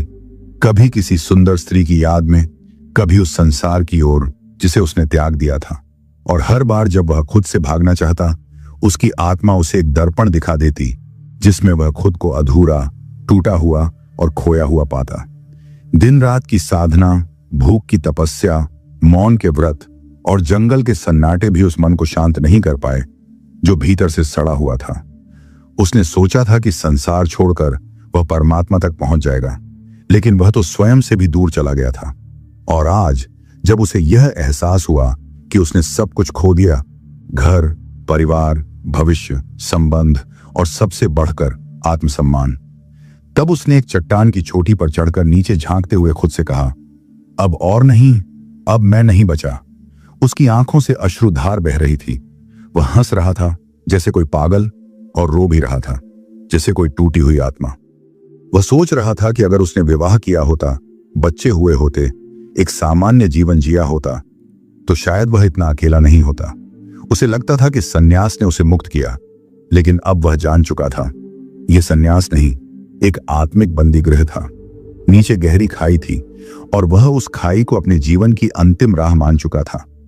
लेकिन तभी, जैसे प्रकृति ने उसे रोकना चाहा हो, एक कड़कती बिजली चमकी और उसके पीछे से एक गहरी आवाज आई, भंते, क्या तुम वही गलती फिर से दोहराना चाहते हो? वह चौंक गया। उसने पलट कर देखा। एक वृद्ध सन्यासी जिसकी आंखों में गहरा शून्य था, लेकिन एक रहस्यमयी करुणा भी। उसके चेहरे पर झुर्रियां थीं, लेकिन उसकी उपस्थिति में ऐसी शक्ति थी जैसे स्वयं समय ठहर गया हो। वह युवा सन्यासी हक्का बक्का रह गया और वृद्ध ने धीरे धीरे आगे बढ़ते हुए कहा, तुम जिस खाई की ओर देख रहे हो वह तुम्हारी मृत्यु नहीं है, वह बस एक और भ्रम है। और अगर तुम इसमें कूद भी गए तो क्या?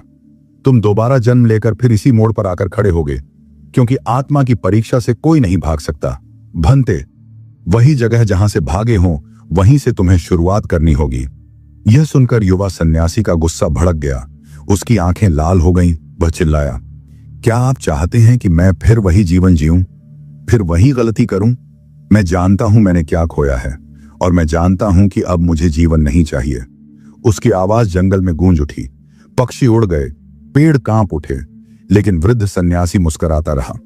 उसने आगे बढ़कर उसकी आंखों में झांका और कहा, गलतियां करना जीवन का हिस्सा है, लेकिन उन्हें समझना जीवन का सार है। मृत्यु चुनना साहस नहीं, जीवन को समझने की यात्रा से भागना है। आओ मेरे साथ बैठो, मैं तुम्हें 5 उपाय बताऊंगा जिससे तुम अपने अतीत की गलतियों को ही अपनी ताकत बना सकते हो। यह सुनकर युवा सन्यासी की आंखों से आंसू बहने लगे। वह वहीं बैठ गया। उसने अपने सिर को हाथों से ढक लिया और रोते हुए कहा, अगर यह आखिरी समय है तो कम से कम इस बार सुन तो लूं। शायद मरने से पहले यह ज्ञान ही मेरा अंतिम संबल बने। और यहीं से कहानी शुरू होती है, एक जीवन के टूटने की, एक आत्मा के जागने की, और उस मार्ग की जो मृत्यु से नहीं बल्कि नवजीवन से होकर निकलती है। वह रात बहुत ही विचित्र थी, जैसे समय खुद ठहर गया हो और पेड़ पौधे, चट्टानें, हवाएं, सब कुछ उस पहाड़ी पर खड़े 2 सन्यासियों की आत्मा की उलझन को चुपचाप देख रहे थे। युवा सन्यासी अब वृद्ध सन्यासी के पास बैठ चुका था। चट्टान की ठंडी सतह पर उसकी थकी हुई देह मानो जिंदगी से सारी ऊर्जा हार चुकी थी, लेकिन वृद्ध सन्यासी के चेहरे की गंभीर शांति में कुछ ऐसा था जिसने उस टूटे हुए मन को थोड़ी देर के लिए फिर से ध्यान में बैठा दिया था। भंते, वृद्ध सन्यासी ने अपनी दृष्टि क्षितिज की ओर गहराई में टिकाई हुई रखी।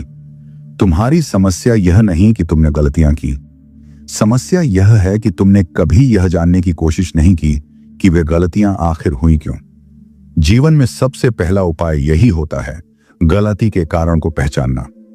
युवा सन्यासी धीरे से अपनी गर्दन झुकाकर कुछ कहने ही वाला था कि वृद्ध ने हाथ उठाकर उसे रोक दिया। नहीं, पहले सुनो, समझो, फिर कहो। और वह कहना शुरू किया, जैसे सदियों का ज्ञान धीरे धीरे किसी सरिता की तरह बहता चला आ रहा हो। हर गलती की जड़ में एक बीज होता है। वह बीज या तो स्वार्थ होता है, या भय, या फिर अज्ञानता। और कई बार ये तीनों एक ही गलती में एक साथ उपस्थित होते हैं। तुमने संन्यास लिया था क्योंकि तुमने सोचा था कि सत्य की खोज संसार से हटकर ही हो सकती है। लेकिन क्या यह निर्णय स्वार्थ से प्रेरित नहीं था? क्या यह पलायन नहीं था? युवा सन्यासी का चेहरा जैसे बुझ गया हो। उसने सिर झुकाकर आंखें मूंद ली। मैं भाग गया था गुरुदेव।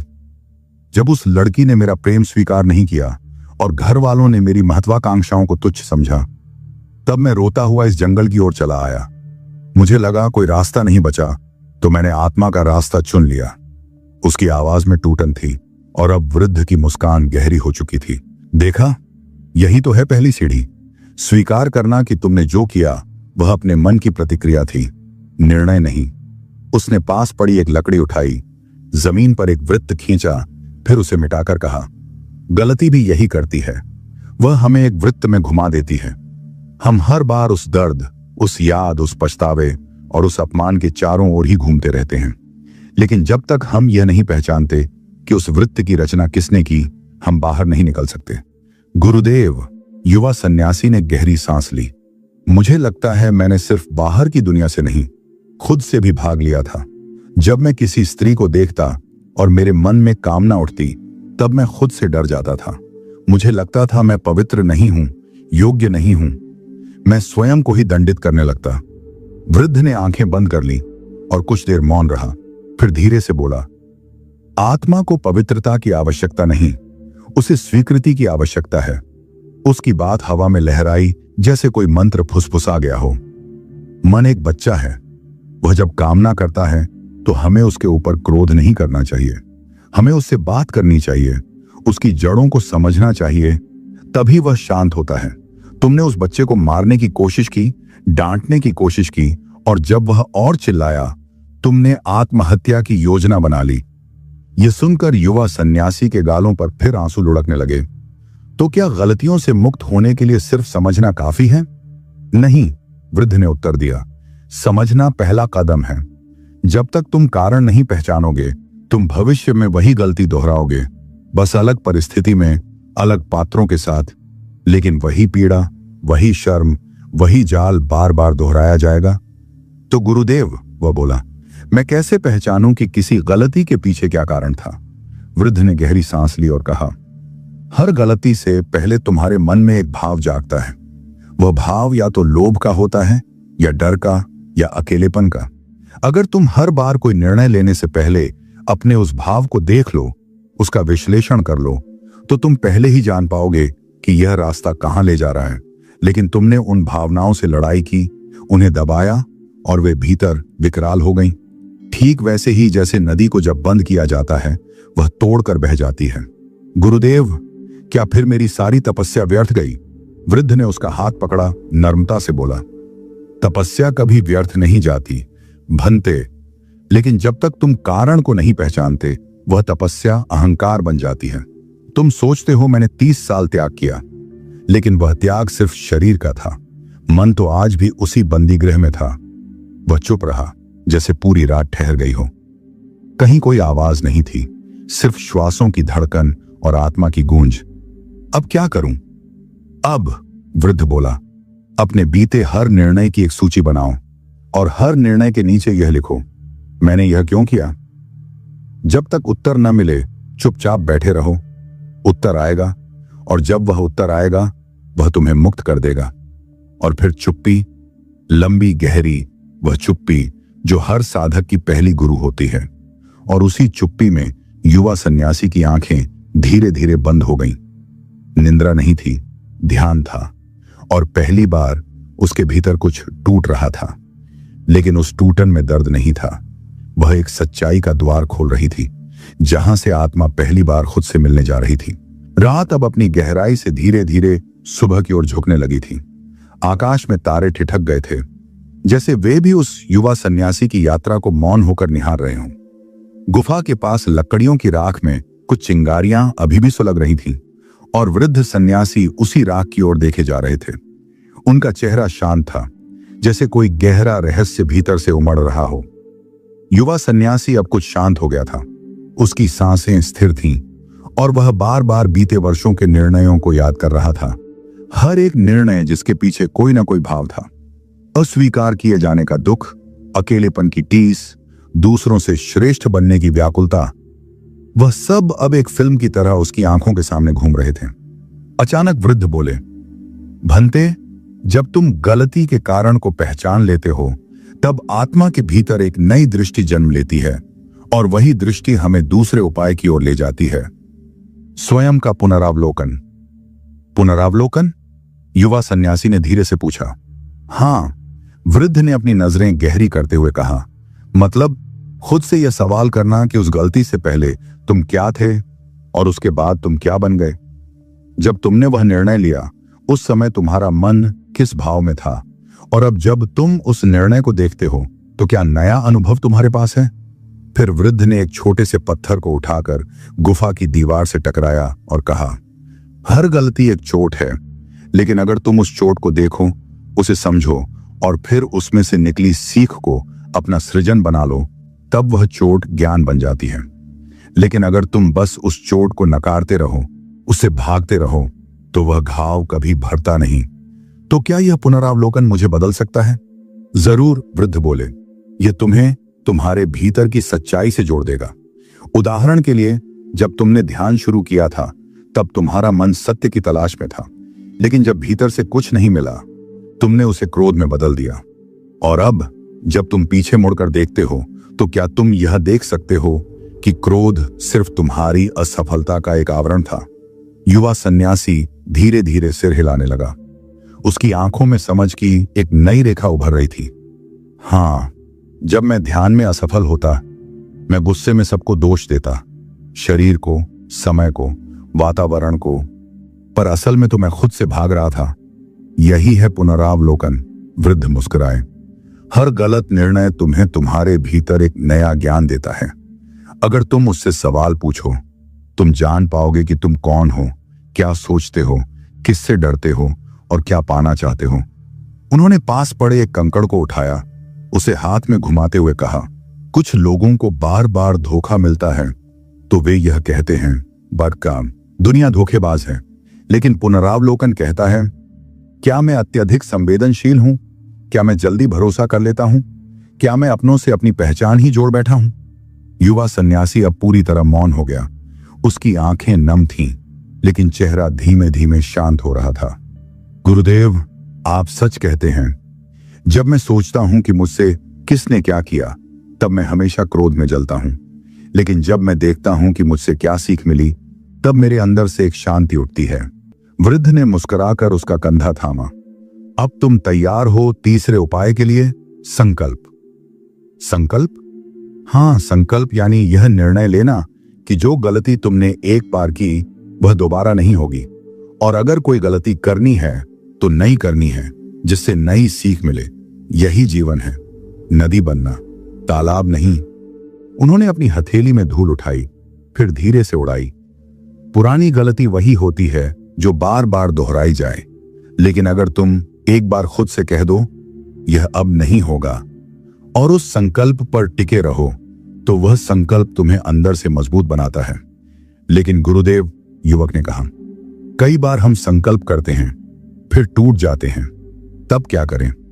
अगर संकल्प टूट जाए, वृद्ध बोले, तो उसे फिर से उठाओ, क्योंकि आत्मा तब तक नहीं हारती जब तक वह पुनः प्रयास करना बंद न करे। हार वह होती है जहां प्रयत्न बंद हो जाए। तो क्या हर बार नई गलती करना अच्छा है? हां, वृद्ध बोले, अगर वह गलती तुम्हें नया बना रही हो, तुम्हारे दृष्टिकोण को खोल रही हो, तो वह गलती नहीं, एक प्रयोग है। जैसे वैज्ञानिक प्रयोग करते हैं, असफलता होती है लेकिन अंत में खोज मिलती है। और अगर गलती वही हो बार बार, तो फिर वह गलती नहीं, वह जड़ता है, वह मोह है, वह आलस्य है। यह कहते हुए वृद्ध ने लकड़ी से जमीन पर रेखा खींची। सच्चा साधक वही है जो अपने हर अनुभव से कुछ सीखता है और हर बार अपने अंदर झांक कर नए निर्णय लेता है। यही आत्म प्रगति है, यही बोधि मार्ग है। और उस गुफा में बैठे उस युवा सन्यासी की आत्मा अब जैसे जागने लगी थी। उसके भीतर एक नई ज्वाला सुलगने लगी थी। अब वह सिर्फ एक तपस्वी नहीं था, अब वह एक जागरूक साधक बन चुका था जो अपनी आत्मा की गहराइयों को देख सकता था, समझ सकता था, और अब वह तैयार था चौथे उपाय की ओर बढ़ने के लिए। अंधेरे आसमान में अब पहली रेखा उजाले की फूटने लगी थी, जैसे प्रकृति स्वयं उस संवाद को सुन रही हो जो आत्मा और आत्मा के बीच दो सन्यासियों की मौन सभा में घटित हो रहा था। युवा सन्यासी अब केवल एक श्रोता नहीं था, वह एक साधक बन चुका था। उसकी आंखों में बुझे हुए अंगारों की जगह अब उम्मीद की रोशनी झलक रही थी। और वृद्ध सन्यासी, जो अब तक जैसे समय से परे किसी सत्य के प्रतिनिधि लग रहे थे, अब बोले, भंते, अब समय है कि तुम चौथे उपाय को जानो, पूर्व चेतावनी को पहचानना। उन्होंने अपना हाथ बढ़ाकर पास की एक पत्तियां झड़ी हुई बेल की ओर इशारा किया और कहा, प्रकृति हर संकट से पहले संकेत देती है। जैसे बादलों के घिरने से पहले पक्षी चुप हो जाते हैं, वैसे ही हर गलती के होने से पहले मन हमें चेतावनी देता है। लेकिन हम या तो उस संकेत को नजरअंदाज कर देते हैं या उसे भावनाओं की भीड़ में दबा देते हैं। तो क्या आप कहना चाहते हैं कि हमें पहले से ही पता होता है कि हम गलती करने जा रहे हैं? हाँ, वृद्ध ने कहा, जब भी कोई गलती घटित होती है, उससे पहले ही तुम्हारे भीतर कोई हल्का सा असंतुलन, असहजता या अशांति जन्म लेती है। वह तुम्हारा अंतरात्मा बोल रहा होता है, वह कह रहा होता है, रुको, सोचो, देखो। लेकिन हम उस आवाज को दबा देते हैं क्योंकि हम उस भावना को प्राप्त करना चाहते हैं जो हमें तुरंत सुख देती है। युवा सन्यासी का चेहरा गंभीर हो गया। गुरुदेव, मैंने यह कई बार अनुभव किया है। जैसे जब मैंने ध्यान में बैठना छोड़ा था, तब भी भीतर से एक आवाज आई थी, लेकिन मैंने उसे नजरअंदाज किया। जब मैंने खुद को दंडित करना शुरू किया, तब भी कोई आवाज कह रही थी, यह मत कर, लेकिन मैंने उसे क्रोध समझकर दूर कर दिया। वृद्ध मुस्कुराए, यही तो है, चेतावनी मिलती है, लेकिन जब तुम भावनाओं के गुलाम हो जाते हो, तब तुम उस चेतावनी को सुन नहीं पाते। और यह अभ्यास का विषय है। जितना अधिक तुम मौन रहोगे, उतना गहराई से तुम्हें अपने भीतर के संकेत दिखने लगेंगे। जैसे जैसे तुम्हारा आत्मनिरीक्षण गहरा होगा, तुम समय से पहले अपने ही मन की चाल को पहचान सकोगे। और यही होता है बुद्धिमत्ता।